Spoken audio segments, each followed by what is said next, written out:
Bună, dragilor, și bine ați venit la o nouă citire. Dacă titlul te-a atras, înseamnă că ai aici cu siguranță un mesaj pentru tine. Îți mulțumesc pentru că mă urmărești, îți mulțumesc pentru că mi ești alături. Dacă vrei și tu astfel de citire, te invit oricând, cu drag, doar pe aplicația de tarot și astrologie Cristina Zurpa, disponibilă atât pe iPhone cât și pe Android. Hai să vedem așadar mesaje, ce trebuie să știi. Bun, a început citirea pentru tine. Simt să mai extrag o carte. Iar la bază avem judecata, o arcană majoră, și împăratul, o altă arcană majoră, o conexiune aici cu zodia Berbec pentru unii dintre voi. Ce văd este o persoană cu autoritate, o persoană foarte sigură pe ea, care urmează să-ți dea o veste. Pentru unii, poate pur și simplu sunteți într-o perioadă în care sunteți foarte siguri pe voi, aveți de luat decizii importante, vreți să vă organizați mai bine, vreți să impuneți anumite reguli. Văd aici, bineînțeles, și o perioadă în care cineva simte că renaște, cineva simte că se trezește din nou la viață după o perioadă complicată. Și ce mai văd aici pentru unii dintre voi? Simt că e vorba de un personaj foarte revoltat. Da? Uite, poate să fie vorba despre tine, da? Că e un moment în care nu mai suporți, spui lucrurilor pe nume. Ești într-o perioadă în care, de asemenea, vocea ta este foarte puternică și, mai mult decât atât, ești într-o perioadă a vieții tale în care primești tot felul de vești, da? Vești care au o influență mai mare asupra grupurilor de oameni. În plan personal avem cumpătarea, din nou arcană majoră, o conexiune cu un săgetător. Simt aici că a răsărit un curcubeu în viața ta după o perioadă complicată. Simt că ești într-un proces de vindecare din punct de vedere emoțional. Dar ce mai văd aici e faptul că te afli într-un moment al vieții tale în care te gândești foarte serios să îți găsești un echilibru în activitățile tale. Da? Mie personal îmi arată că e o perioadă în care ești calm sau calmă, o perioadă în care reușești să echilibrezi lucrurile și, ca drept dovadă, următoarea carte, da, este 10 de cupe. Aici eu văd o întâlnire cu persoana iubită, poate să fie vorba și despre o întâlnire cu o persoană dragă ție. Unii poate aveți un eveniment în familie, pentru alții vă văd aici într-o adunare mai mare de oameni, văd foarte multă energie, văd foarte multă intuiție. De asemenea, ce mai văd eu e faptul că vă aflați într-o perioadă în care luați lucrurile încet și sigur. Da? E ca și cum ai început să iei controlul asupra vieții tale. Poate să fie o atmosferă bună în familie, mai simt aici, sau o vindecare a unei răni care ține de ideea de familie sau de cuplu. Hai să vedem cumpătarea ce zice. 10 de spade. Deci îți vindeci aici ceva foarte dureros din ce văd eu. Văd o persoană care se simte pusă la pământ din multe puncte de vedere. Mai vreau o carte.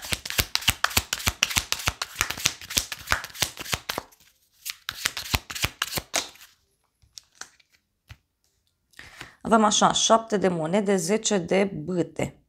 Poate să fie și o așteptare care a fost destul de grea, dar care acum se închide. Pentru unii mai văd că sunteți într-o perioadă în care reușiți să găsiți un echilibru între odihna voastră și activitățile pe care le aveți de făcut pentru cei dragi. Mai văd de asemenea că dai dovadă de răbdare într-o situație puțin apăsătoare, complicată. Pentru unii poate e ceva ce ține de bani sau de o recompensă. Apoi avem 10 de cupe, da? A venit faetonul și 4 de monede. Poate să însemne și un drum pe care cineva îl face către tine. De asemenea, văd o întâlnire cu cineva drag, mai poate să însemne și o veste pozitivă legată de o sumă de bani. Mai văd o persoană foarte hotărâtă, în schimb, care vine către tine. Pentru unii puteți să aveți și niște discuții aici foarte importante privind oficializarea unei relații.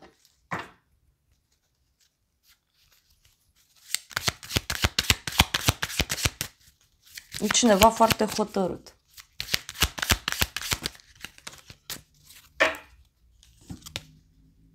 Cavalerul de bâte. un personaj curajos, pasional, care își dorește să se apropie de tine, care își dorește să te cunoască poate mai bine.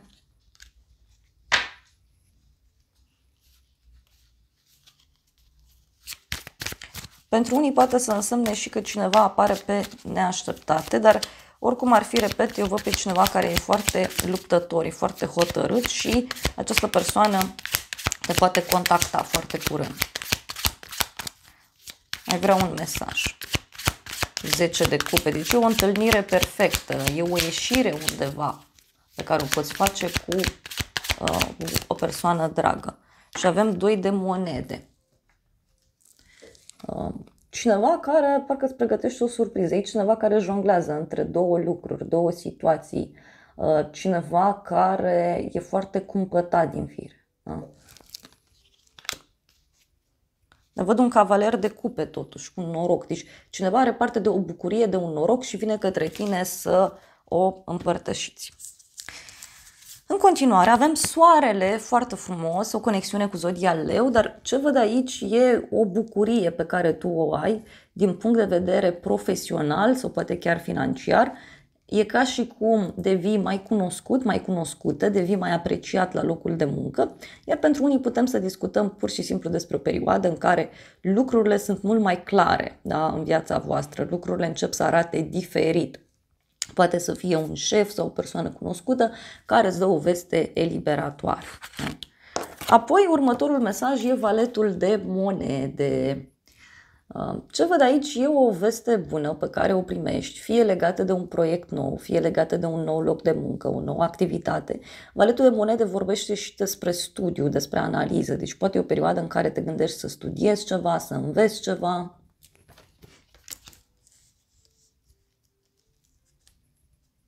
Mai vreau o carte. Soarele, da? 5 de cupe, 5 de bâte. Eu cred aici că e vorba de o veste bună pe care o primești în legătură cu agitație, în legătură cu o ceartă, cu o neînțelegere, în legătură cu ceva ce n-a funcționat. E cineva care are o părere de rău. Valetul de monede, ia să vedem. Moartea avem aici. Deci e vorba de o transformare profundă. Poate vrei să înveți ceva, poate pentru unii e și despre a finaliza o etapă importantă, poate să fie și o veste pe care o primiți de la o persoană mai tânără.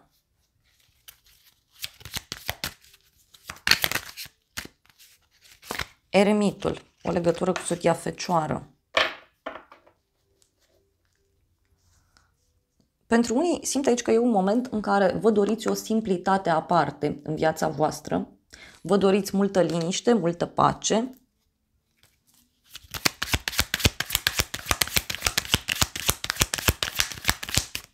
Mai vreau o carte. Da, Împărăteasa, o conexiune cu zodia Taur sau zodia Balanță. Este clar aici că mie mi-apare un răspuns pozitiv în legătură cu sfera financiară, în legătură cu munca, în legătură cu statutul tău ca și femeie, pentru că Împărăteasa vorbește despre faptul că tu ai mai multă putere.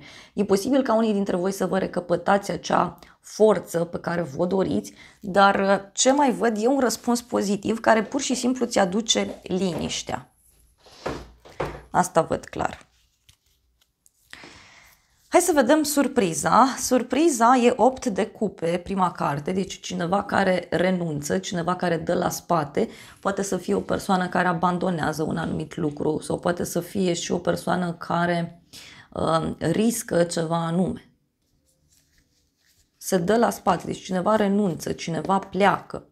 Apoi avem justiția, o legătură cu zodia Balanță, deci surpriza are legătură cu cineva care renunță la un anumit lucru, cineva ia o decizie, cineva vrea să meargă să-și facă dreptate. Mai văd aici o persoană care își dorește să meargă în căutarea împlinirii, fericirii și să lase tot ceea ce n-a fost bun deoparte. Iar apoi avem 5 de monede. Da? Deci poate să fie faptul că surpriza are legătură cu cineva care lasă tot în urmă și pleacă, sau surpriza poate avea legătură cu cineva care, uite, are o problemă, fie de sănătate, fie financiară, dar e clar aici cineva care vrea să-și facă dreptate. Deci cineva vrea să-și facă dreptate, asta e clar. Hai să vedem, 8 de cupe.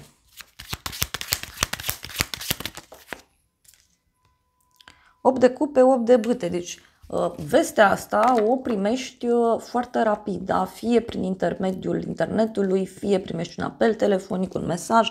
Deci e ceva brusc aici care se întâmplă. Și avem 3 de monede, deci e ceva legat de un grup din care faci parte, e ceva legat de niște colegi de la muncă sau cineva aici care renunță cu viteza luminii la ceva important.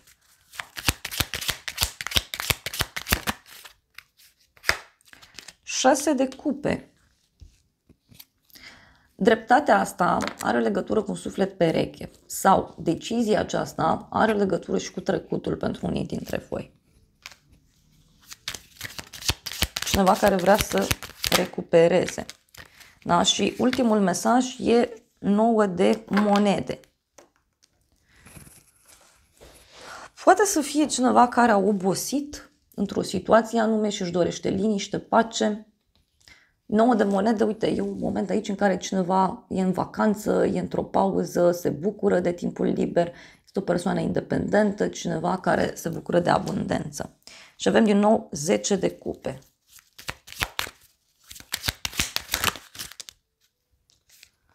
Din nou a ieșit 5-ul ăsta de monede. Deci două persoane care pleacă, două persoane care abandonează.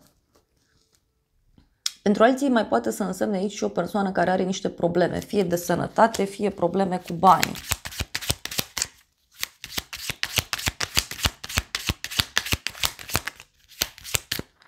Marea Preoteasă, deci eu cred că tu vei afla aceste lucruri pentru că sunt niște secrete care momentan sunt ascunse. Și aici surpriza e că cineva ți le va dezvălui. Mai simți și faptul că tu ai intuit aceste aspecte, tu deja știai despre ce este vorba, ai visat, ai simțit. Uite, avem Marele Preot, Soarele și Regina de Spade și Nebunul. Și mi-apare o eliberare, mai ales dacă ești femeie. Deci pur și simplu te eliberezi din ceva. Hai să vedem ce spune și acest tarot. Surpriza. Pajul de spade, 4 de spade. Surpriza, uite, e cineva care e posibil să fie curios sau curioasă de timpul tău liber, cineva care își dorește să știe mai multe despre tine sau poate tu îți dorești să cunoști mai multe despre o persoană și atunci primești vești în acest sens. Mai vreau o carte. Cavalerul de bâte. Uite, este o persoană curajoasă, poate ușor agresivă sau poate să fie și o persoană care e dornică să experimenteze tot felul de lucruri, dar e și cineva care zice gata, vreau să mă bucur din plin, vreau să acționez. Deci e o decizie curajoasă a cuiva.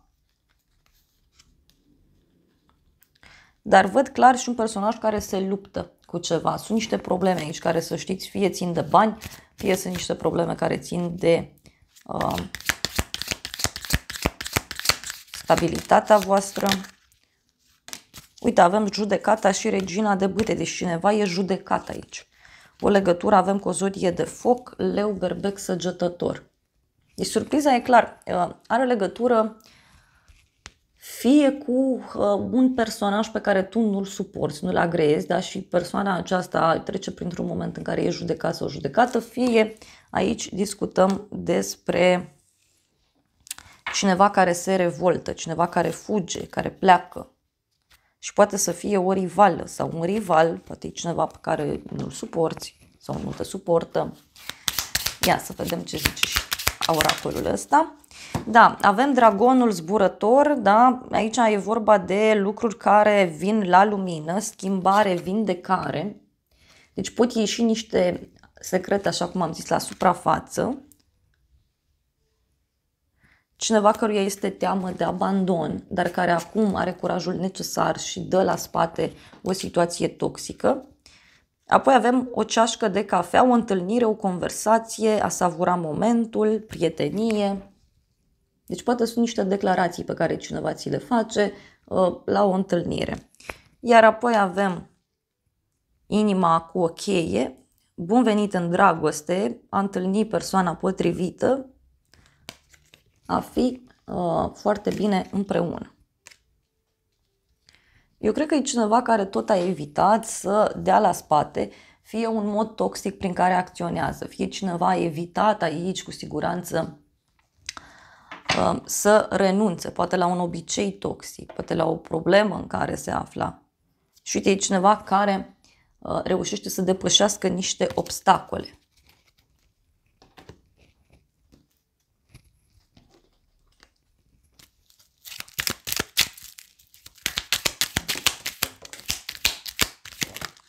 Oh! Surpriza, avem așa, cineva care te dorește, vine și îți dă o veste despre un final. Și avem o companie plăcută și proces și judecată. Și uite, persoana aceasta poate veni și îți poate povesti despre o decizie mare pe care a luat-o sau o decizie pe care urmează să o ia. Dar e un personaj, repet, foarte hotărât. Este o veste bună pentru tine.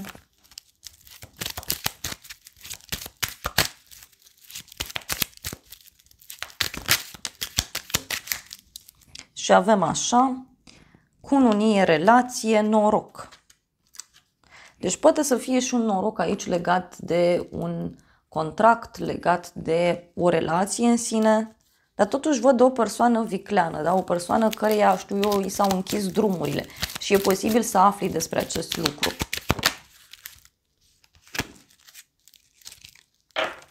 Uite, pentru unii e ceva legat și de un drum lung sau o situație care durează de mult timp.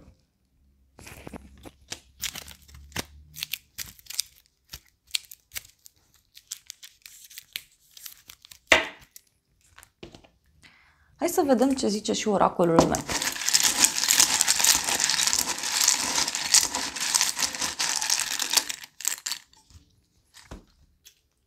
Avem luna mai, cifra 5, zodia Taur, zodia Gemeni, te vorbește cineva de bine. Avem poate, inițiala U, cu mesajul noroc. Deci e ceva ce se întâmplă printr-un noroc, da, pe care îl ai. Apoi avem oglindă, inițiala O. Poate e cineva care se pune în locul tău sau poate este o persoană care își dă seama de anumite probleme. Avem așa un nou început, tânăr. Iar apoi avem vei reuși ce gândești, numărul 33. Da, eu cred aici că e vorba de o realizare. Da? E cineva care de mult trebuia să dea la spate o neîmplinire, o problemă și acum în sfârșit se întâmplă acest lucru.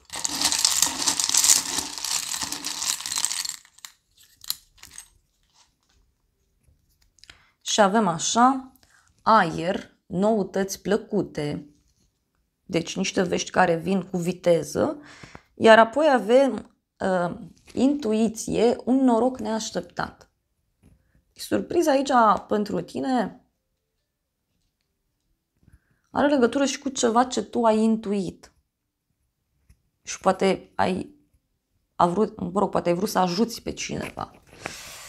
Ia să vedem noi ce zice oracolul ăsta. Oracolul vorbește despre a te opri să mai compari, da? Despre a te opri să te mai compari cu ceilalți sau despre a te compara cu cineva. E nevoie să înțelegi că tu ești unic și tu ai drumul tău.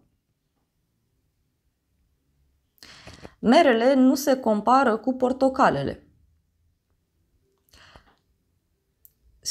Stelele nu se compară între ele. Ele știu că este un loc pentru fiecare ca să strălucească în acest univers.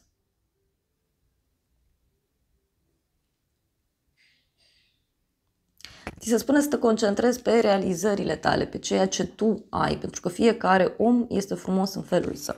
Deci ăsta e mesajul.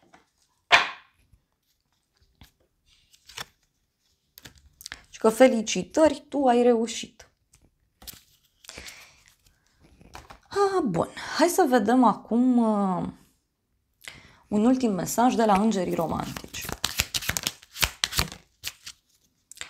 Avem factori religioși, iubirea ta este influențată de către niște factori religioși sau de către o cale spirituală. Deci, pentru unii aici, bineînțeles, putem să discutăm și despre faptul că cineva, da, din jurul tău e foarte concentrat pe partea de religie, de spiritualitate sau poate e vorba de niște credințe, da, care îndepărtează lucrurile. Dar mai poate să însemne și ceva mare care se petrece la o zi sfântă, da, sau o zi importantă. Surpriza, să știi că are legătură cu o codependență, da, adicții, fie legate de bani, fie legate de emoții, da? Deci poate să fie o legătură toxică din punct de vedere emoțional sau poate să fie și teama cuiva de schimbare.